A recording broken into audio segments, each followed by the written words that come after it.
할렐루야. 성령께서 이 시간도 말씀을 통해서 우리에게 풍성한 은혜로 역사하실 줄 믿습니다.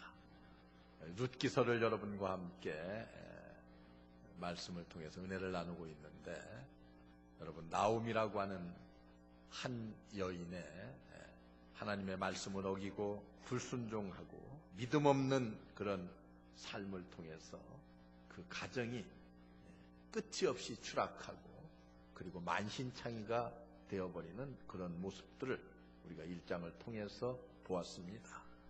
그들은 어려운 문제가 생기고 힘든 일이 생겼을 때에 하나님 앞에 나와서 엎드려 기도하고 그리고 그 문제를 해결해야 됨에도 불구하고 그러지 않고 모압이라고 하는 이방 땅으로 도망가는 길을 선택을 했습니다.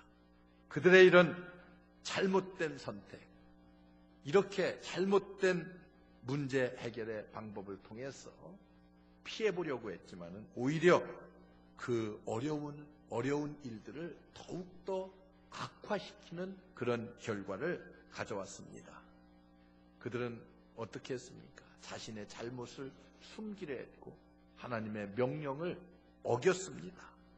그래서 그는 다시 베들레헴이라고 하는 고향으로 돌아오긴 했지만은 그곳에 와서 하나님을 원망하는 자리에 앉아서 괴로운 나날을 보내고 있는 그런 모습을 우리가 1장을 통해서 나오미의 모습을 통해서 보았습니다.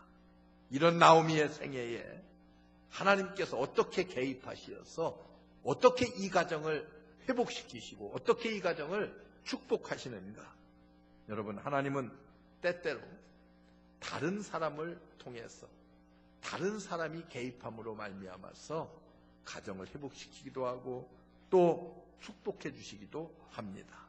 여러분들 이 룻기서를 보면은 비록 나이는 어린 신자였지만은 이 룻을 하나님께서 들어 쓰셨습니다. 룻의 믿음과 이 룻의 사랑은 나오미의 생애에 있어서 굉장한 변화를 가져다 주었습니다. 여러분, 그래서 룻기서를 읽어보면은 그 분위기가 1장에서 2장으로 넘어오면서 아주 완전히 변화되는 모습을 볼 수가 있습니다. 아주 극적으로 변화합니다. 이 변화는 바로 룻의 믿음과 그리고 룻의 사랑 때문에 빚어지는 변화요 축복입니다. 그 첫 번째 변화가 무엇입니까? 불신앙에서 이제는 믿음으로 변했습니다. 불신앙의 삶에서 룻은 하나님의 말씀을 깨닫고 있었습니다. 그렇기 때문에 율법에 명시한 대로 그는 베들레헴에 돌아와서 이삭을 죽겠다고 말합니다. 여러분, 성경에 레위기서나 또는 신명기서에 가서 보면은 너희는 곡물을 추수할 때에 다 그 이삭을 거두지 말라. 가난한 자와 타국인을 위하여 버려두라. 이렇게 말씀합니다. 가난한 사람들과 타국 사람들을 위해서 이렇게 벼를 수확할 때, 이삭을 수확할 때 깨끗하게 수확하지 말고 조금씩 좀 남겨두라고 이렇게 말씀하고 있습니다. 나오미와 룻은 하나님의 이 규례를 잘 알고 있었습니다. 그래서 그는 가난한 객이 되어서 고향에 돌아와서 이제는 이삭을 주우러 가겠다고 이렇게 말합니다. 룻은 어느 곳으로 가서 이삭을 주어야 할지 전혀 알지를 못했어요. 왜 그렇습니까? 그곳은 나오미의 고향이었지만은 룻에게는 이방 땅이었습니다. 전혀 객지였습니다. 그렇기 때문에 어느 곳에 가서 이삭을 주어야 할지를 몰랐지만은 그러나 그는 다만 하나님의 약속의 말씀을 믿고 나아갑니다. 우리가 신앙생활을 어떻게 합니까? 하나님의 약속의 말씀을 믿고 나아가는 것이, 이것이 신앙생활입니다. 하나님이 우리에게 약속해 주신 그 말씀대로 사는 것이고 그 말씀대로 하나님 앞에 우리가 기도해야 됩니다. 이것이 신앙으로 사는 사람들의 모습입니다. 그런데 룻이 바로 어디로 가야 될지 전혀 알 수 없는 그런 곳에 와서 이삭을 주스러 나갈 때 어떤 마음을 가지고 나갔겠어요? 하나님이 우리에게 약속하신 것이기 때문에 그 약속을 믿고 나아갔습니다. 여러분, 룻이 이렇게 나아갈 수 있었던 데는 또 한 가지 이유가 있습니다. 그것은 자기의 어머니인 나오미의 모습을 생각하면서 나오미의 그 절망하고 괴로워하는 그 모습을 바라보면서 그를 위해서 그의 발걸음을 옮겼습니다. 여러분, 우리가 좌절되고 낙심될 때에 다른 사람을 생각한다고 하는 것은 치료에 좋은 방법이 되기도 합니다. 그래서 어느 유명한 정신의학자가 이런 얘기를 했습니다. 우리가 너무 이기적인 사람이 되어가기 때문에 사람들은 우울증에 걸린다는 그런 얘기를 했어요. 여러분, 사람이 왜 우울증에 걸리냐? 남을 위해서 사는 삶을 사는 사람은 결코 우울증에 걸리지 않는다. 뭐 이렇게 갱년기가 되고 뭐 이래서 우울증이 온다고도 하지만은, 그러나 늘 남을 위해서 헌신하고 봉사하며 그렇게 사는 사람에게는 여러분 우울증이 오지 않는다 그래요. 다른 사람을 위해서 사는 것은, 이것은 낙심되고 좌절되고 여러 가지 불안하고 초조한 삶을 극복하는, 치료하는 좋은 방법이 될 수 있음을 성경이 우리에게 가르쳐 줍니다. 그래서 하나님의 말씀을 믿고 의지하며 이삭을 주우러 밭으로 갔습니다. 믿음이 이제는 어떻게 해요? 행동으로 옮겨졌습니다. 여러분, 야고보서를 공부했습니다만 행함이 있는 믿음이야말로 살아있는 믿음이라고 성경은 그렇게 말하고 있습니다. 행함이 있는 믿음은 믿음을 행함이 온전케 한다고 성경이 우리에게 그렇게 말씀하고 있습니다. 믿는다고 하면서 전혀 행동으로 옮기지 않는 것은 불신앙입니다. 이것은 살아있는 믿음이 아닙니다. 다시 소생할 수 있는 가장 좋은 방법은 믿음을 가지고, 그리고 믿음 안에 살고 행동하기를 시작할 때에 하나님께서 다시 회복할 수 있는 길을 우리에게 열어주십니다. 하나님은 이런 곳에서 놀라운 하나님의 역사를 시작하시고 이루십니다. 오늘 룻을 통해서 나오미의 가정에 새로운 역사를 시작하는 그 모습을 보면서 우리도 룻과 같은 믿음 가지고 나아갈 때에 여러분들의 가정에 하나님의 새로운 축복의 역사가 시작될 줄로 믿습니다.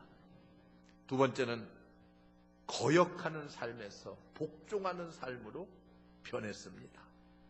나오미의 삶은 어떤 삶을 살아왔습니까? 거역하는 삶을 살아왔습니다. 그녀와 남편은 하나님께서 명하지 않는 모압 땅으로 도망가다시피 이사를 갔습니다. 하나님의 명령에 거역했어요. 그는 그곳에 살면서 자신의 두 아들을 모압 여인과 결혼시켰습니다. 이방 여인과 결혼시켰어요. 이것도 하나님의 규례에 어긋나는 거역하는 행위였습니다.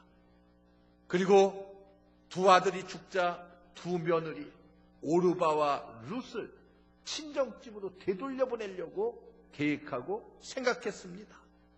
여러분, 얼마나 이 나오미가 괴로운 마음을 가졌어요. 남편을 잃고 두 아들을 잃고 그리고 두 며느리를 다 친정집으로 되돌려보내야 되는 이런 아주 괴롭고 어려운 상황에 처해 있었습니다.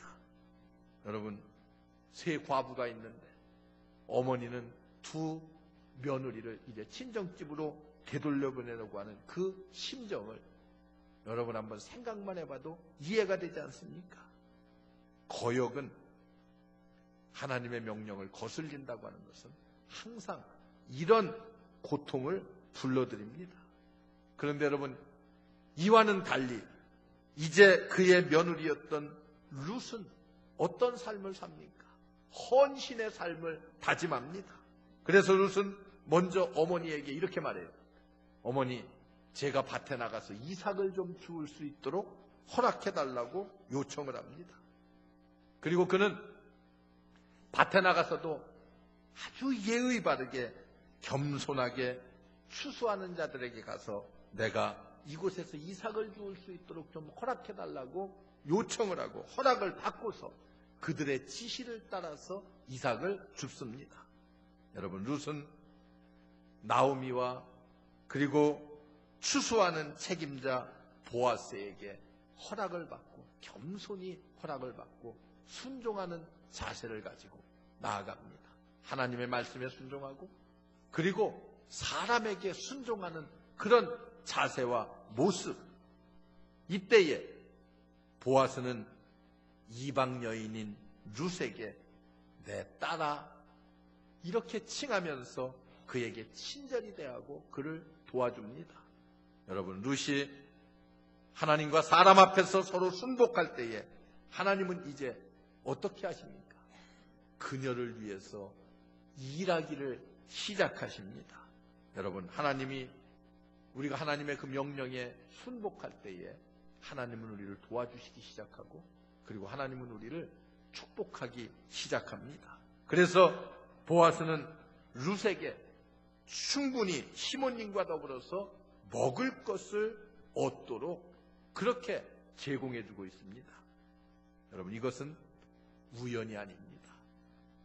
어떤 사람들은 어쩔 수 없이 굶으니까 이삭 주스로 갔고 이삭 주스로 가다 보니까 보아스라고 하는 좋은 집, 좋은 주인을 만나서 그곳에 가서 이삭 줍게 되어서 도움을 얻었고 다 우연이라고 생각할지 모르겠어요. 그러나 여러분, 룻기서를 쭉 읽어가면 이것은 우연이 아닙니다. 하나님의 인도하심이었음을 알 수가 있습니다. 우연이 아니라 하나님께서 이 룻의 가정을 축복하기 위해서 길을 열어주셨습니다. 우리가 주님과 다른 사람들에게 순종하는 자세를 보일 때에 하나님께서는 우리를 인도하시고 우리를 회복하시고 우리에게 축복의 길을 열어주십니다. 여러분, 사람들은 보편적으로 어려움이 닥치게 되면 어떻게 하기 쉽습니까? 하나님을 원망하기 쉽습니다. 또 주변 사람들을 원망하기 쉽습니다. 내가 이렇게 열심히 신앙생활하는데 하나님은 왜 이러시는지 몰라. 그리고 누구 때문에 내가 이 모양 이 꼴이 되었다고 그렇게 탄식하면서 사람들을 원망하기가 쉽습니다. 여러분, 그러나 원망이라고 하는 것은 문제 해결에 아무런 도움을 주지를 못합니다. 오히려 사건과 문제를 더욱 악화시킬 뿐입니다. 그런데 순종은 우리를 회복시키십니다. 순종은 우리를 축복의 길을 열어주십니다. 여러분, 하나님께 순종하고 사람들에게도 순복하는 자세, 이런 아름다운 겸손한 삶의 자세는 우리의 삶을 하나님의 놀라운 축복의 장으로 인도하게 만듭니다. 사랑하는 성도 여러분, 언제나 하나님의 명령에 순종함으로 하나님께서 우리의 가정을, 내 삶의 앞길을 축복하는 이런 하나님의 놀라운 축복의 은총을 마음껏 받아 누리는 여러분들 되시기를 주의 이름으로 축원합니다.